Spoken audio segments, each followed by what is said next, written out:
haji asal Kabupaten Aceh Jaya dilaporkan gagal berangkat. Ya, hal itu dikarenakan calon jemaah haji tersebut meninggal dunia sebelum jadwal keberangkatan.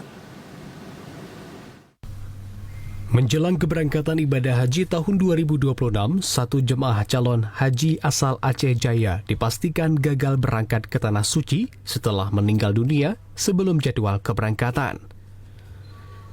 Jemaah haji tersebut diketahui bernama Samsul Bahri, warga Kecamatan Jaya.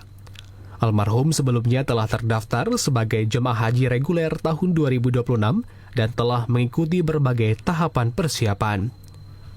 Meninggalnya jemaah haji tersebut turut mempengaruhi jumlah jemaah haji asal Aceh Jaya yang semula berjumlah 52 orang, kini menjadi 51 orang yang siap diberangkatkan. Menanggapi hal tersebut, pihak kantor Kementerian Haji dan Umrah Aceh Jaya menyampaikan, kekosongan kuota akan diisi oleh calon jemaah haji dari daftar cadangan. Jemaah cadangan tersebut telah siap dari segi administrasi, kelengkapan visa, serta kondisi kesehatan. Kepala Kantor Kementerian Haji dan Umrah Aceh Jaya Al-Faizin menyatakan, proses penggantian masih menunggu keputusan dari pihak provinsi sesuai dengan urutan nomor porsi jemaah cadangan. Jemaah haji Kabupaten Aceh Jaya, insya Allah yang sah ini itu berjumlah 51 orang, yang awalnya itu 52 orang. Satu orang sudah meninggal, itu sekitar 3 hari yang lalu, atas nama Bapak Samsul Bahri. Dan insya Allah kita lagi menunggu jamaah-jamaah cadangan yang masih punya potensi jamaah cadangan itu akan naik gitu.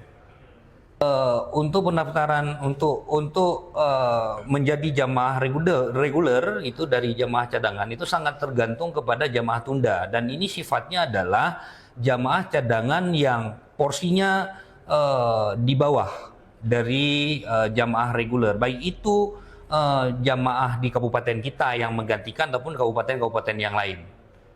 Menjelang keberangkatan, pihak Kementerian Haji dan Umrah Aceh Jaya juga menghimbau seluruh jemaah calon haji untuk terus menjaga kondisi kesehatan serta mempersiapkan diri secara optimal, baik fisik maupun mental, agar dapat menjalankan ibadah haji dengan lancar. Dari Aceh Jaya, Musliadi, TV Aceh melaporkan.